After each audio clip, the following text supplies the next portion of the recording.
Hi friends and welcome. मैं हूं आपका होस्ट इरफान याकूब। आज जो मैं आपके लिए स्टोरी लाया हूं वो है the Green Children of the Woolpit. वैसे तो इस स्टोरी को एक लीजेंड स्टोरी कहा जाता है, मगर जो हिस्ट्री में इसकी डिटेल्स मिलती हैं उसमें ये बात सामने आती है कि एक ट्रू स्टोरी है। उस वक्त के एक हिस्टोरियन थे जिनका नाम था विलियम न्यूबर्ग, उनके अकाउंट से ये स्टोरी मिलती है। इसी तरह से 12वीं सेंचुरी के एक राइटर हुआ करते थे जिनका नाम था राल्फ कॉक्सशेल। कहा जाता है इन दोनों ने ही हिस्ट्री के अंदर इस स्टोरी को लिखा था और इन्हीं के अकाउंट से बात भी पता चलती है कि उस वक्त की ये एक ट्रू स्टोरी थी। ना सिर्फ हिस्टोरियन और राइटर से बात पता चलती है कि एक ट्रू स्टोरी है, बल्कि इंग्लैंड में और वॉलपिट का जो विलेज है आज भी कहा जाता है वहाँ पर इसको एक सच्ची स्टोरी कहा जाता है। बेसिकली तो ये एक एडवेंचर, फैंटेसी और मिस्ट्री के ऊपर बेस्ड स्टोरी है। मैं इसको आपके सामने एक स्टोरी की तरह से ही पेश करता हूँ। 1135 से लेकर 1154 के दौर का ये वाक़या बताया जाता है, यानी कि इस बीच ये वाक़या पेश आया था। ये दौर था किंग स्टीफन का। ये जो वाक़या पेश आया था ये पेश आया था इंग्लैंड के एक विलेज के अंदर। इस विलेज का नाम था वॉलपिट। ये इंग्लैंड के ईस्ट रीजन के अंदर वाक़ एक विलेज है जो काफ़ी ज़्यादा कदीमी विलेज है और आज भी ये विलेज इंग्लैंड के अंदर मौजूद है। फसल कटने का टाइम शुरू हो चुका था। सारे विलेजर उस वक्त फसल काटने की तैयारी कर रहे थे, यानी कि सारे के सारे विलेजर फील्ड के अंदर मौजूद थे। जब विलेजर्स अपना काम कर रहे थे, यानी कि फसल की कटाई का काम कर रहे थे, तो उन्होंने देखा कि दो बच्चे इधर से उधर भागते हुए फिर रहे हैं। उस वक्त जो कुछ विलेजर्स थे उनके मुताबिक ये बच्चे छुप रहे थे, जबकि जो विलेजर्स थे उनसे ये बच्चे काफ़ी दूर थे तो उनको ये बच्चे साफ नज़र नहीं आ रहे थे। काफ़ी देर के बाद बच्चों के चीखने की आवाज़ सुनाई देती है। ये बड़ी अजीब सी आवाज़ में बच्चे चीख रहे थे। विलेजर्स वहाँ पर जाकर देखते हैं कि आखिर माजरा क्या हुआ है। जब वो वहाँ पर पहुँचते हैं तो देखते हैं कि बच्चे वुल्फ पेट के अंदर फंस चुके हैं, यानी कि उसमें ट्रैप हो चुके हैं। ये एक किस्म का ट्रैप होता था जो कि वुल्फ्स के लिए लगाया जाता था, क्योंकि जो इनकी फील्ड हुआ करती थी वुल्फ आकर इनकी फील्ड को ख़राब कर दिया करते थे, यानी कि जो इनकी फसलें होती थी उनको तबाह कर दिया करते थे। यही वजह थी कि इनको ये ट्रैप्स यहाँ पर लगाना पड़ते थे। इन बच्चों को फौरी तौर पर इस गड्ढे से निकाला जाता है। बच्चे बहुत ज़्यादा फटी आंखों से विलेजर्स को देख रहे थे और बहुत ज़्यादा परेशान लग रहे थे। विलेजर्स ये देखकर दंग रह चुके थे कि जब उन्होंने बच्चों को बाहर निकाला था तो जो उनकी स्किन का कलर था वो एक ग्रीन कलर था, यानी कि उनका आम इंसानों की स्किन जैसा कलर बिल्कुल भी नहीं था। कुछ विलेजर्स तो उस वक्त डर गए थे। उन्होंने कहा ये इंसानी बच्चे नहीं हैं, जबकि वो ज़्यादातर विलेजर्स थे वो उन बच्चों से डरे नहीं थे और उनके ना डरने की ये वजह थी क्योंकि बच्चे उनसे डर रहे थे। जो दूसरे विलेजर्स थे वो फौरी तौर पर पानी लेकर आते हैं, बच्चों के सामने पानी रखते हैं, मगर बच्चे पानी नहीं पीते और हैरान नज़रों से उनको देख रहे होते हैं। इन बच्चों के जो क्लोथ्स थे वो बहुत अजीबोगरीब थे, यानी कि जो आसपास के जितने भी गांव थे उनमें से किसी में भी बच्चे इस तरह के क्लोथ्स नहीं पहना करते थे, जबकि इनका कलर भी बहुत ज़्यादा डिफरेंट था। बाकी जो इनके नकूश थे वो इंसानों की तरह ही थे। जबकि एक और जो हैरानकुन बात थी, इन बच्चों की लैंग्वेज डिफरेंट थी, यानी कि उन बच्चों को इंग्लिश नहीं आती थी। विलेजर्स उनसे काफ़ी सवाल करते हैं, यानी कि इशारों में सवाल करते हैं और हर तरह से सवाल करते हैं, मगर बच्चे कुछ समझ नहीं पाते, कोई जवाब नहीं दे पाते। उस वक्त वहाँ पर एक विलेजर मौजूद था जिसका नाम था रिचर्ड दी कान। कहा जाता है ये बच्चों को अपने साथ अपने घर ले गया था। जब रिचर्ड इन बच्चों को अपने घर ले गया था तो घर ले आने के बाद इनके सामने खाना पेश करता है, मगर दोनों बच्चे खाने से इनकार कर देते हैं।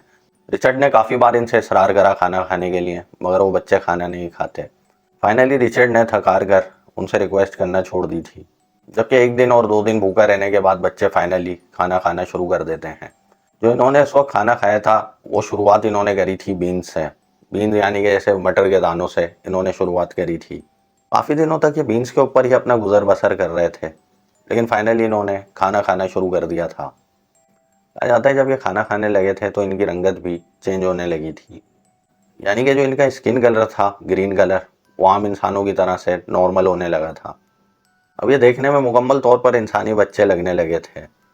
एक दिन रिचर्ड इनको बैप्टिज्म के लिए चर्च लेकर चला जाता है। कहा जाता है दोनों बच्चों का बैप्टिज्म कर दिया गया था, मगर जो लड़का था वो बैप्टिज्म के कुछ दिनों के बाद डेथ हो जाता है, मर जाता है। ये जो लड़का था ये लड़की से उम्र में छोटा था और दोनों बच्चों की एज 9 ईयर से लेकर 12 ईयर के दरमियान बताई जाती थी। जबकि वो लड़की थी वो सरवाइव कर जाती है। बैप्टिज्म के बाद इस बच्ची का नाम एग्निस रखा गया था। कहा जाता है एग्निस ने काफ़ी अरसे तक सरवाइव करा था, यानी कि जिंदा रही थी। जब एग्निस ने वुलपिट के अंदर काफ़ी ज़्यादा टाइम अपना सर्व कर लिया था तो कहा जाता है इसको इंग्लिश लैंग्वेज बोलना और समझना आ चुकी थी। कहा जाता है जब इसने बोलना और समझना शुरू करा था तो विलेजर्स ने इससे सवालात करे थे कि तुम लोग कौन थे, कहाँ से आए थे। एग्निस उनको सारा माजरा बताना शुरू करती है और बताती है कि जिस मकाम से ये लोग आए थे वहाँ पर सूरज नहीं निकलता। ये सुनकर गांव वाले बहुत ज़्यादा हैरान होते हैं कि ऐसा कौन सा मकाम हो सकता है। दूसरी बात जो बच्ची बताती है वो ये थी कि जो इनका लैंड था उसका नाम था सेंट मार्टिन लैंड। तीसरी बात बच्ची बताती है कि जो हमारा एरिया है वो मुकम्मल तौर पे ग्रीन एरिया है, यानी कि वहाँ पर सिर्फ और सिर्फ हर चीज़ ग्रीन दिखती है। विलेजर्स इस बच्ची की बातों को सुन के बहुत ज़्यादा हैरान हुए थे और वो उस बच्ची से एक और सवाल करते हैं कि तुम यहाँ तक किस तरह से पहुँची हो। एग्निस की स्टोरी के मुताबिक वो और उसका भाई फार्म के ऊपर बैठे हुए थे अपने फादर के साथ। उन्होंने बताया कि हमारे फादर किसी काम से आगे चले गए थे और थोड़ी देर के बाद एक बहुत लाउड किस्म का साउंड सुनाई देता है। बच्ची ने ये बात बताई कि हम दोनों बहन भाई बहुत डर गए थे और वहाँ से भाग निकले थे। एग्निस ने बताया कि हम भागते भागते एक केव के अंदर दाखिल हुए थे, मगर केव के अंदर दाखिल होने के बाद हम रास्ता भूल गए थे। उसने बताया हम काफ़ी देर तक रास्ता देखते रहे और फाइनली हम जब बाहर निकले तो वो वुल पिट हमारे सामने था। एग्निस ने बताया हम लोगों से भी डर रहे थे क्योंकि सारे लोग हमारे लिए अनजान थे और हम सूरज की रोशनी से भी डर रहे थे। उसने बताया इसी वजह से हम फील्ड में आकर छुपे हुए थे। एग्निस की असली स्टोरी सुनने के बाद ये विलेजर्स परेशान हो चुके थे और इनको समझ नहीं आ रहा था आखिर ये बच्ची किस मकाम से आई है। कहा जाता है एग्निस ने ना सिर्फ सर्वाइव करा था बल्कि काफ़ी अरसे तक ये जिंदा भी रही थी। एग्निस के बारे में कहा जाता है कि रिचर्ड के घर में ही इसने काफ़ी अरसे तक मुलाजमा का काम करा था। कहा जाता है इसका रिश्ता भी आया था और इसकी शादी भी हो चुकी थी। इसकी शादी हुई थी किंगलैंड में रहने वाले एक आदमी से। कहा जाता है जो इसकी पहली शादी हुई थी थोड़े अरसे के बाद इसका हस्बैंड मर जाता है, डेथ हो जाता है। कुछ और अर्सा गुजरने के बाद एग्निस ने दूसरी शादी भी की थी। जो इसका दूसरा हस्बैंड था वो एक रॉयल ऑफिशियल था, इसका नाम था रिचर्ड बैरे। दोस्तों ये स्टोरी यहाँ पर एंड हो जाती है। अब हम आते हैं असल टॉपिक के ऊपर, यानी कि इसकी मिस्ट्रीज के ऊपर, इसकी एक्सप्लेनेशंस के ऊपर कि आखिर ये बच्चे थे कौन। विलियम और राल्फ ने जिस तरह से ये इवेंट लोगों के सामने पेश करा था इसके बारे में कहा जाता है ये एक ट्रू लीजेंड स्टोरी है। जबकि वो काफ़ी हिस्टोरियन हैं, वो आज भी इस स्टोरी को एक लीजेंड स्टोरी समझते हैं, एक फोकलोर टेल समझते हैं।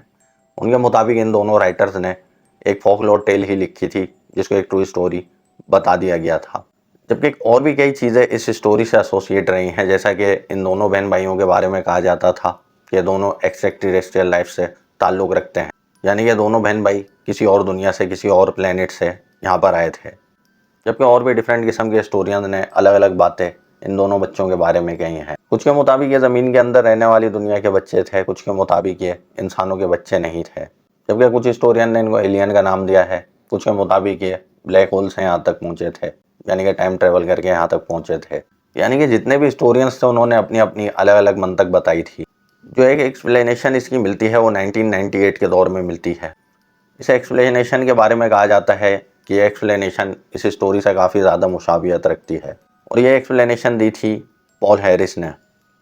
जो हैरिस का एक एनालिसिस रहा था उसके ऊपर काफ़ी ज़्यादा हिस्टोरियन भी इत्तफा करते हैं। पॉल हैरिस के मुताबिक ये बच्चे पहुँचे थे सेंट मार्टिन लैंड से। Saint Martin land Paul Harris के मुताबिक एक मकाम है जो कि वोलपिट से ही थोड़े ही फासले पर मौजूद है और ये भी ईस्ट रीजन में आता है इंग्लैंड के।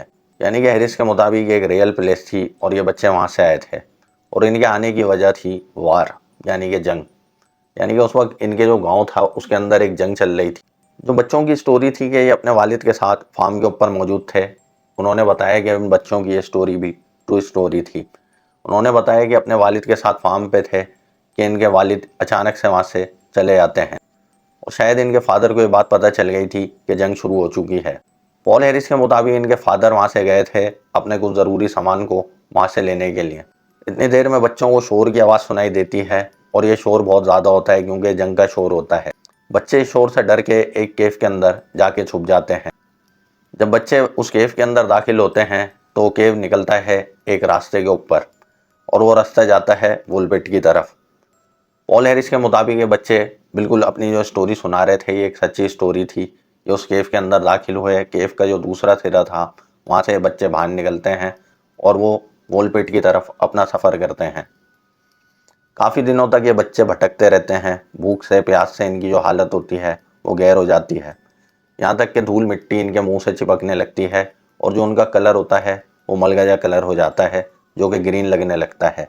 जब ये वोलपिट में पहुँचते हैं और लोग इनको देखते हैं तो इनका जो कलर था वो इसी वजह से ग्रीन कलर का दिख रहा था, जिसमें दो वजहें सामने आती थी। एक तो इनकी भूख की हालत और दूसरा एक बहुत तवील सफ़र करके वॉल पे पहुंचे थे। जबकि वो पॉल हैरिस की जो सारी बातें थी उनकी सारी वेरिफिकेशन पॉल हैरिस ने दे दी थी, सिवाय एक बात की वेरिफिकेशन के। एग्निस ने जो बात कही थी कि जो हमारा इलाका है उसमें सन नहीं निकलता, सूरज नहीं निकलता, पॉल हैरिस ने इस बात की वेरिफिकेशन अपनी इस बात के अंदर नहीं दी थी। बाकी इनकी जो सारी बातें थी उनके ऊपर हिस्टोरियंस ने काफ़ी रिलाय करा है, यानी कि उनके मुताबिक ये स्टोरी ट्रू हो सकती है। बट ये बात भी एक डिबेट की नज़र है कि ट्रू स्टोरी है या कि नहीं। ज़्यादातर लोग इसी वजह से इस स्टोरी को आज भी एक लीजेंड स्टोरी ही कहते हैं। इन बच्चों की जो स्टोरी पता चलती है उसमें ये बात सामने आती है कि इन बच्चों की आज तक सही से वेरिफिकेशन नहीं हो सकी, यानी कि मिस्ट्री आज तक सॉल्व नहीं हो सकी कि बच्चे कौन थे और इनका ताल्लुक कहाँ से था।